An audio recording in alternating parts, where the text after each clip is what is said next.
Shopping और भी दूसरी चीज़ें, उसके साथ केक, और केक को नीचे गर्म करने के लिए भी कुछ चाहिए रहता है साथ में, तो वो भी बहुत चलता है क्रिसमस पे।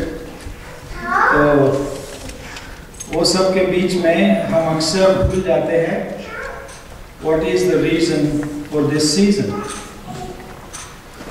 हमारे यीशु मसीह का जन्म उस कहानी की याद दिलाता है जिसमें एक बाप के 4 बेटे थे और बाप ने अपनी बड़ी मेहनत करके, खून पसीना एक करके और उनको पढ़ाया लिखाया, और कोई डॉक्टर, कोई इंजीनियर, कोई वकील बन गया और पूरी दुनिया में सेटल हो गए जाकर, और वो बेचारा बाप अकेला रह गया, एम्प्टी नेस्ट सिंड्रोम जिसको बोलते हैं। और जब वो करीब 90 इयर्स का था तो उसके 4 बेटों को उसकी याद आई कि हमारे बाप का 90वां जन्मदिन है, 90 इयर्स के हो गए हैं।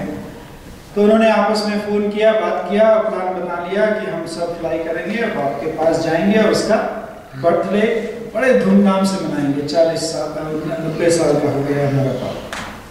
उन्होंने बहुत बढ़िया बढ़िया गिफ्ट खरीदी, क्योंकि सब लोग वेल सेटल्ड थे, सबके पास सब कुछ खुदा का दिया हुआ था। बहुत बढ़िया बढ़िया गिफ्ट खरीद के उन्होंने अपने अपने दोस्तों को, रिश्तेदारों को इनविटेशन दिया और अपने बाप के घर में उनको बुलाया, उनके लिए सब बहुत बढ़िया उसको सजाया और उनके लोग आने लगे, पार्टी धूमधाम से चलने लगी। और जब छोटे बेटे के जब दोस्त आए तो उन्होंने पापा को कहा, पापा आप यहाँ वरांडे में बैठे हैं, आपको थोड़ा अच्छा नहीं लग रहा है, मेरे दोस्त आ रहे हैं, आप थोड़ा अंदर लिविंग रूम में जाके बैठ जाइए। बाप ने कहा ठीक है भाई, मैं बैठ जाता हूँ। बेचारे को उठा करके लिविंग रूम में बैठा। अब दूसरा पार्टी चल रही है, खूब पीना हो रहा है, खाना हो रहा है, कबाब चल रहे हैं, सब कुछ चल रहा है, बिरयानी भी चल रही है। और इतने में दूसरा जो बेटा था उसके दोस्त भी आ गए, तो उसको थोड़ी सी शर्म आई कि बाप जो है बहुत खांस रहा है। तो उसने कहा कि डैडी आप बुरा ना माने, आप अंदर वाले बेडरूम में चले जाइए, क्योंकि मेरे दोस्त लोग आ रहे हैं और उनको थोड़ा अच्छा नहीं लगेगा कि आप यहाँ बैठकर खांस रहे हैं। पार्टी और जोर शोर से चलने लगी। तीसरे बेटे के भी रिश्तेदार और उसके भी दोस्त लोग आ गए। अब जब ज्यादा लोग आ गए तो बेडरूम से भी खांसी की आवाज आ रही है। तो तीसरे बेटे ने पापा को कहा, पापा आप पीछे वाले जो वरांडा है वहां जाके बैठ जाइए, तो हम जो है अपने दोस्तों के साथ में यहाँ पार्टी मना रहे हैं, तो इसे बेडरूम की भी जरूरत पड़ेगी। और पार्टी और अपने शान और शौकत पर आ गई, खूब तेजी से चलने लगी और बहुत से लोग आए। आखिरी बेटे के भी दोस्त आए और उसके बड़े बड़े सब ऑफिसर थे, उनके लिए और भी जगह बनानी थी। तो पापा को क्या किया, उन्होंने बोल दिया कि पापा बुरा न माने, वो आउट हाउस में बैठ जाइए, वो सर्वेंट क्वार्टर जो है बाहर बना हुआ है। और पापा जी वहां जाकर बैठ गए और उनको वहां बिठा दिया गया। और यहाँ क्या बन रहा है, घर के अंदर पापा जी का बर्थडे बन रहा है, खूब पार्टियां हो रही है, खाना पीना हो रहा है और सब कुछ हो रहा है। लेकिन किसका बर्थडे बन रहा है, पापा जी का। और वो कहां पर बैठे हैं, आउट हाउस में। आज ईसाइयों की भी हालत उससे कहीं बेहतर नहीं है। यीशु मसीह जी को उठाकर बाहर रख दिया है, उठा दिया है, घर सजा है, दावतें हो रही हैं, खाना हो रहा है, पीना हो रहा है, डांस हो रही है, पार्टियां हो रही हैं। लेकिन ये नहीं पता है कि किसकी खुशी में हो रहा है, उसकी जगह कहां पर है। उसी के लिए आज हम जो आज देखना चाहते हैं तो वो ये है कि आज हम जिसका बर्थडे मना रहे हैं, आज हम जिसकी खुशियां मना रहे हैं, जिसके नाम से पूरी दुनिया में एक त्योहार है जो मनाया जाता है, क्रिसमस, उसका नाम बाइबल में क्या दिया गया है, तो उसका नाम क्या होगा, इमैनुएल। इमैनुएल नाम कोई जब यीशु मसीह पैदा हुआ था तब नहीं, हजारों साल पहले ये नाम दिया गया था। यशाया की पुस्तक उसका 9 अध्याय में से पढ़ा था हमने, और उसमें आप देख सकते हैं, और 7वां अध्याय और उसका 14 पद में भी देख सकते हैं। यशाया 7 का 14 और शायद 9 अध्याय का 6 से 7 में आप बाद में पढ़ सकते हैं। तो इसमें इमैनुएल उसका नाम रखा जाएगा। तो इमैनुएल का अर्थ क्या है? खुदा हमारे साथ है। This is not just a philosophical statement that you can memorize and you can debate about. ये कोई फिलॉसफी की बात नहीं है, कोई स्टेटमेंट नहीं है कि लिख दिया गया। जैसे डॉलर बिल के ऊपर क्या लिखा रहता है? In God we trust. लेकिन लोग मालूम है किस पर ट्रस्ट करते हैं? डॉलर बिल पर ट्रस्ट करते हैं, लिखते हैं इन गॉड वी ट्रस्ट, क्योंकि डॉलर बिल खुदा बन गया, उसकी जगह ले ली है। तो ऐसा कोई स्टेटमेंट नहीं है कि जब इमैनुएल उसका नाम रखा जाएगा या खुदा हमारे साथ है, गॉड विद अस, उसका मतलब क्या है? We celebrate that fact, that reality during Christmas and not just holidays. ये हम इस सीजन में, इस छुट्टियों के दिनों में, छुट्टियां नहीं है, ये त्योहार है खुदावंद यीशु मसीह का, जिसमें वो हमारे लिए एक इंसान बन गया और वो हमेशा के लिए हमारे साथ में रहने के लिए जो वायदा किया था खुदा ने, वो पूरा किया। और इसको समझने के लिए, इसके अर्थ को, इसके मीनिंग को गहराई से समझने के लिए एक सच्ची कहानी मुझे याद आती है, जो बर्थडे वाली कहानी थी। वो तो हो सकता है सच्ची हो या ना हो, लेकिन ये कहानी पर्शिया लैंड की है।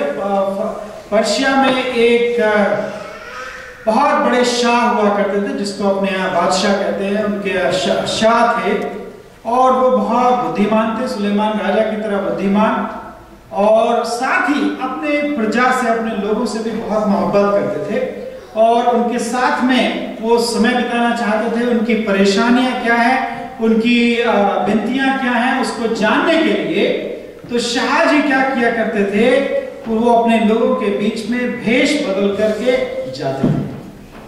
रात को अपने गार्ड को 1-2 साथ लिया और दूसरे कपड़े पहने आम आदमियों की तरह, और ताकि उसको कोई पहचान ना सके, और गार्ड्स को भी एक जगह किसके यहाँ भी जाना है उसको भी पीछे छोड़ दिया और अकेले उनके साथ में जाकर लोगों की बातों को सुनते थे, लोगों के साथ में बैठते थे, ताकि पता लगे कि इनकी क्या समस्या है और उनका क्या सलूशन निकाला जा सकता है। इसी प्रकार से एक बार पर्शिया के शाह ने एक ऐसे व्यक्ति के पास गए जो बाथ थे उसके पानी को हीट किया करता था। आपने टर्की बाथ या पर्शियन बाथ का नाम सुना होगा। वहाँ हमारे यहाँ के जैसे अलग अलग बाथरूम नहीं होते उनके, वहाँ कम्युनिटी बाथ्स होते हैं। कम्युनिटी बाथ हुआ करते थे पहले, और उसमें सर्दियों के दिनों में पानी गर्म किया जाता था और इकट्ठा वो उपलब्ध कराया जाता था, और कम्युनिटी बाथ में कोई भी जाकर के शावर लेकर के और जा सकता था। तो उस कम्युनिटी बाथ के पानी को गर्म करने के लिए उसमें लकड़ी की भट्टी जला रखने के लिए रात को एक व्यक्ति काम करता था। तो एक दिन शाह जी ने उसके पास में रात को अंधेरे में जाकर बैठ गए, उसके साथ में बीड़ी पी, उसके साथ में उससे बातें की और उसकी सब बातें कुछ सुनते रहे। और उन्होंने उसके साथ में जैसा भी वो बेचारे का खाना था, सूखी रोटी प्याज के साथ में, मिर्ची के साथ में, और जैसा भी उसका हुक्का था वैसा ही उन्होंने उसके साथ में सब कुछ किया, कई दिनों तक किया। और शाह ने उसको अपना अच्छा दोस्त बना लिया। और उसकी जो अकेला बैठा रहता था, रात में जब सब सो जाते थे वो भट्टी को गर्म करता था, उसके साथ कोई मित्र नहीं था, उसका मित्र शाह बन गया। और धीरे करके और एक दिन कर करके उसने उसके पास में बहुत अच्छी मित्रता जब बना ली, और एक दिन आया और उस वर्कर ने उस बात को, जो गर्म करने वाले पानी थे उसके बारे में उसने सोचा कि मैं इस व्यक्ति के ऊपर अपनी असलियत को प्रकट कर दूं। अब इसकी समस्याएं और इन लोग ऐसे जैसे लोगों की समस्याएं जो है उसको तो मैं समझ गया हूँ और मैं उसका सोल्यूशन करूँगा। लेकिन अब मैं चाहूँगा कि इसने मेरे साथ अपना खाना बांटा और मेरे साथ अपनी ज़िंदगी बांटी, और मुझे एक अच्छा विंडो प्रदान किया कि मैं अपने लोगों के, अपने प्रजा के बारे में सीख सकूं और उनके लिए कुछ काम कर सकूं। तो मैं अब इसके ऊपर अपनी असलियत प्रकट करूंगा और इससे मैं पूछूंगा कि आप क्या गिफ्ट चाहते हैं, कि क्या चीज़ है जो मैं आपके लिए करूं, कौन सी प्रेजेंट है जो मैं आपको दे सकता हूँ। ये बादशाह लोग हैं, वो कुछ भी दे सकते थे और उनका ये शौक होता था कि लोगों को जो मांगे और वो प्रदान करना। तो शाह ने उस रात में उस भट्टी झोंकने वाले के ऊपर अपने आप को प्रकट किया और कहा कि आप जानते हैं कि मैं कौन हूँ, इतने दिन से आपके पास आ रहा हूँ। उसने कहा नहीं मैं जानता, कहा मैं तुम्हारा बादशाह हूँ, मैं तुम्हारा शाह, और तुम मांगो, जो गिफ्ट मांगना चाहते वो मांगो और वो मैं तुम्हें दूंगा। तो वो व्यक्ति बड़ा खुश हुआ, लेकिन साथ ही उसने ये रिस्पॉन्स उस शाह को दिया, आप शाह होते हुए मेरे पास आए, मेरे साथ बैठे, मेरे जैसा खाना खाया, मेरे साथ हुक्का पिया, मेरे साथ पानी पिया, मेरे जैसे नीचे बैठता हूं, धुएं में बैठता हूं, आग के पास बैठता हूं, वैसे आपने किया। बादशाह होते हुए भी तो मेरे लिए इससे बड़ी कोई गिफ्ट नहीं हो सकती। You are my gift, तुम ही मेरी प्रेजेंट हो, मुझे और कुछ नहीं चाहिए। यदि तुम ऐसा कर सकते हो मेरे लिए तो गिफ्ट दूसरे मांगे, लेकिन मेरे लिए तो तुम ही गिफ्ट हो। और तुम चाहे धनी हो, तुम राजा हो, तुम कुछ भी कर सकते हो, दूसरों के ऊपर तो अपनी गिफ्ट बौछार कर सकते हो, लेकिन मेरे लिए तो तुम स्वयं अपने आप को तुमने दे दिया और तुमने अपना समय दिया, तुमने सब कुछ दे दिया, मेरी गिफ्ट तुम ही हो। मेरे प्रियो, इस क्रिसमस के समय में, इस क्रिसमस की रात्रि में हमारे लिए परमेश्वर ने उस शाह की तरह ही किया। इमानुएल का मतलब है उसने हमें अपने आप को बना दिया, हमारे जैसा बन गया। क्या खुदा के स्किन मेरे और आपकी जैसी है? नहीं। खुदा के हाथ मेरे और आपके जैसे हैं? नहीं। खुदा की जबान बोली मेरे और आपकी जैसी है? नहीं। लेकिन उसने हमारे जैसा बन करके दिखा दिया, और क्रिसमस उस बात की सबसे बड़ी गवाही देता है।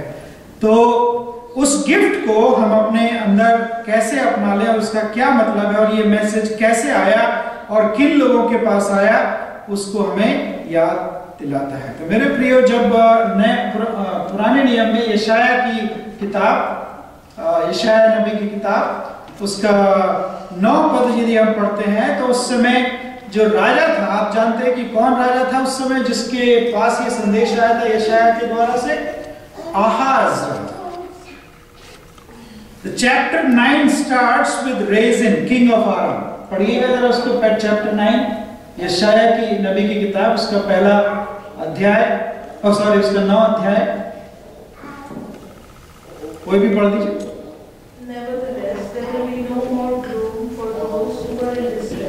हाँ, ये किन लोगों के पास संदेश आया यशाया नबी का कि उनके बीच में इमानुएल पैदा होगा?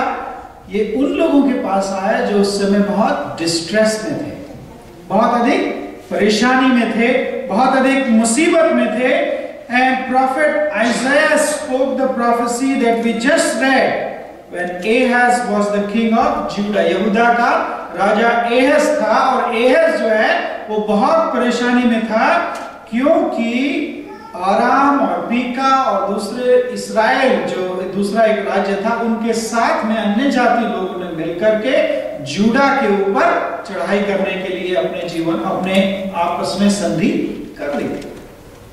और जूडा और इस्राएल अलग हो चुके थे, और इस्राएल भी खुदा के लोगों का था, लेकिन उन्होंने आराम के राजा और रजीन के राजा के साथ में मिलकर के जूडा को हराने के लिए एका कर लिया।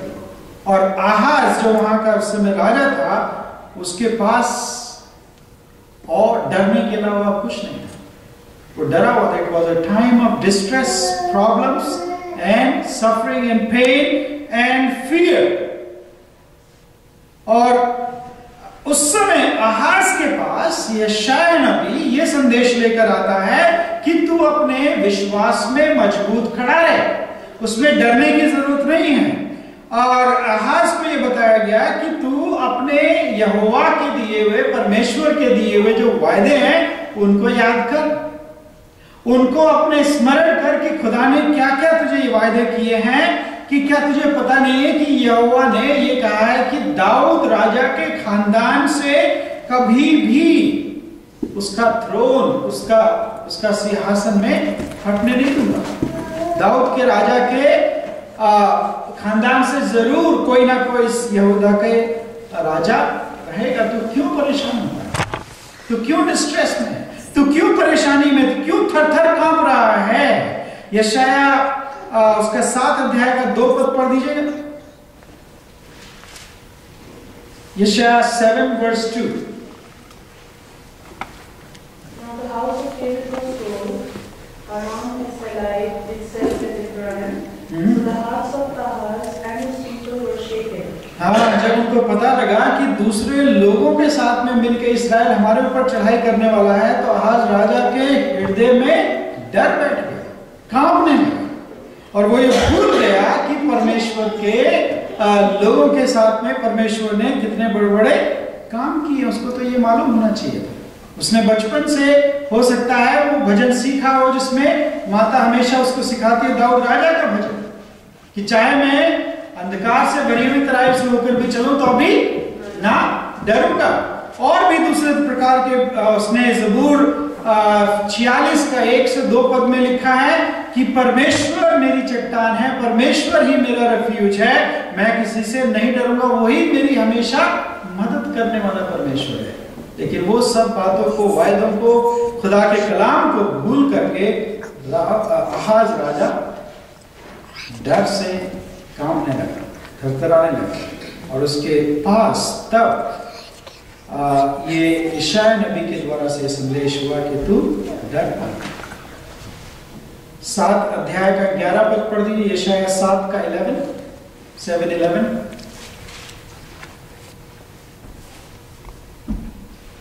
Ask the Lord your God for a sign, whether in the deepest depths or in the highest heights. जब आहाज राजा डर रहा था, कांप रहा था, उसको कुछ सूझ नहीं रहा था वो क्या करे, तब यशायाह नबी ने उससे आकर कहा कि तू खुदा से, जिसको तू विश्वास करता है, जिसको तू मानते हो, उससे एक साइन मांगो, एक चिन्ह मांगो कि क्या होगा तुम्हारे लिए, कि खुदा तुम्हारे साथ अभी भी है, या खुदा तुम्हें नहीं छोड़ेगा, या जो उसने वायदे किए हैं अपने नबियों के साथ, अपने लोगों के साथ में, उसको नहीं छोड़ेगा।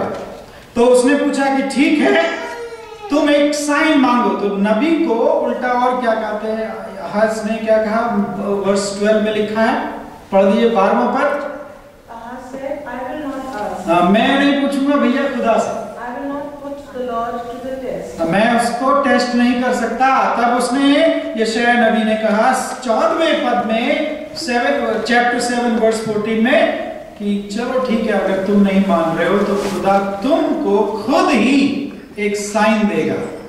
And what is that sign? Verse 14. Therefore the Lord himself will give you a sign. The virgin will be with child and will give birth to a son and will call him Emmanuel.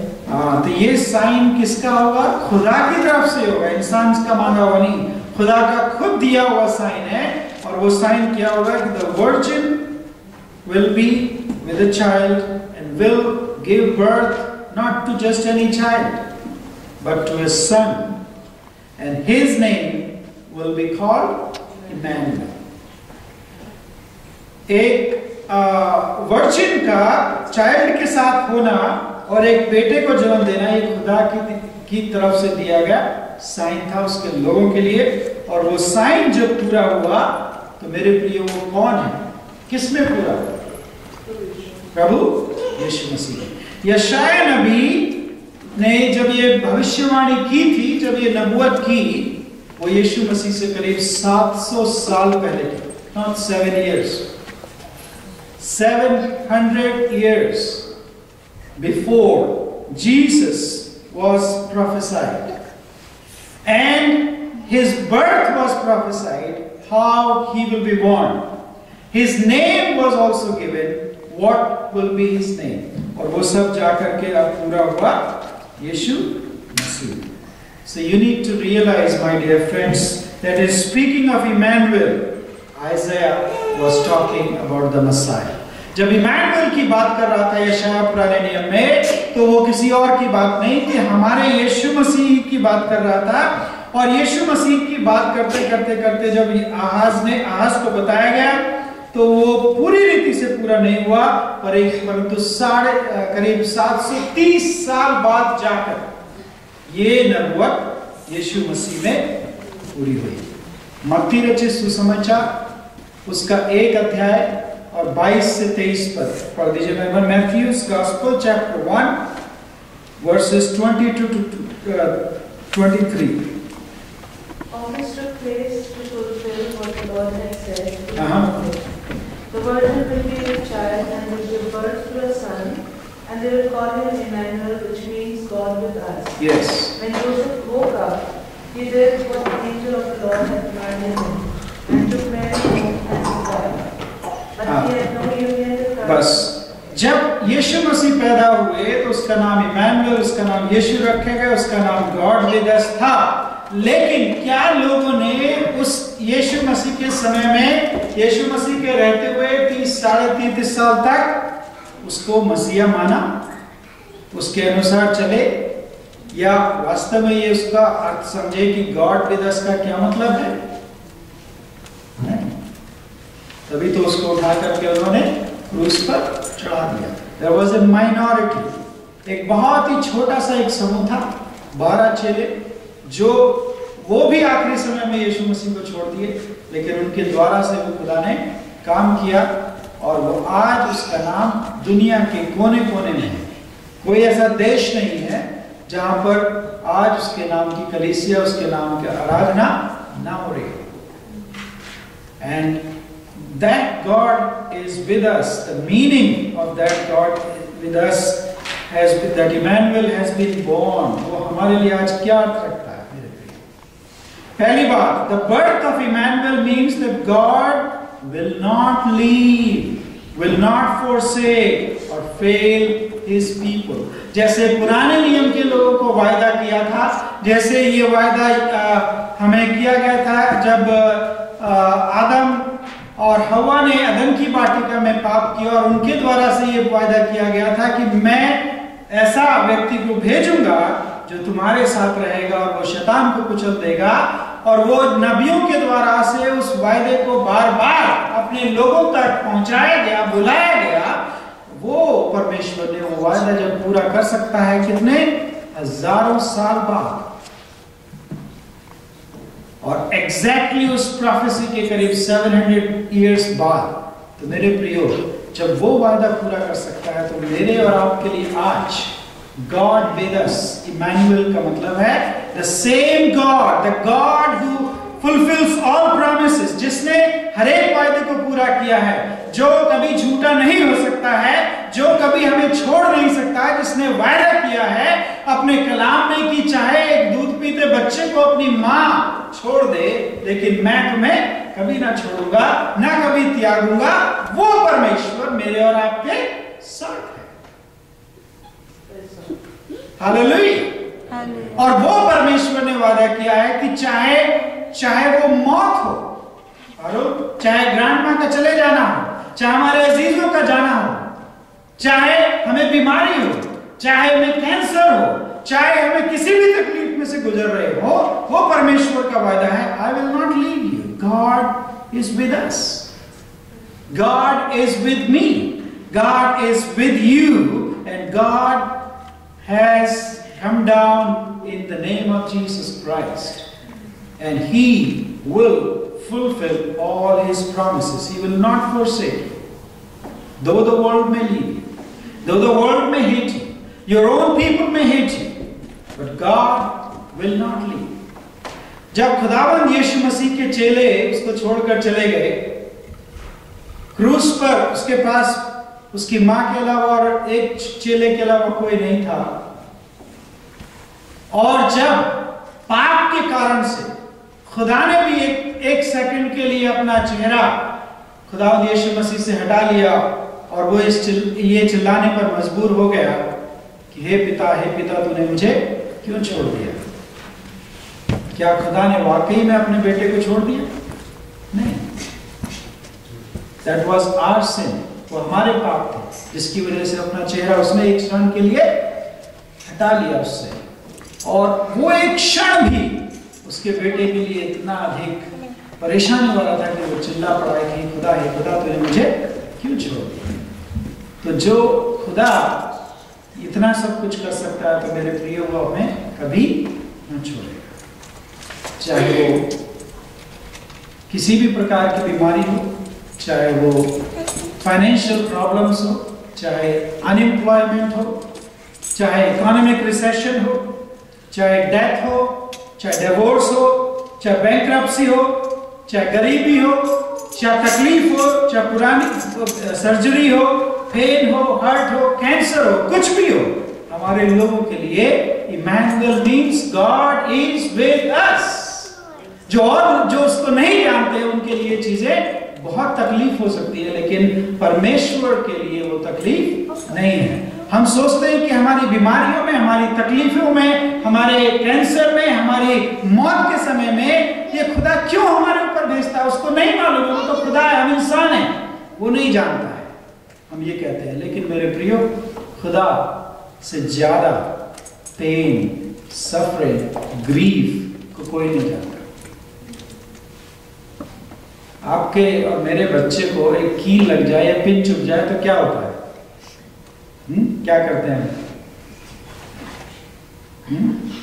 बच्चे से ज्यादा हम चिल्लाते हैं।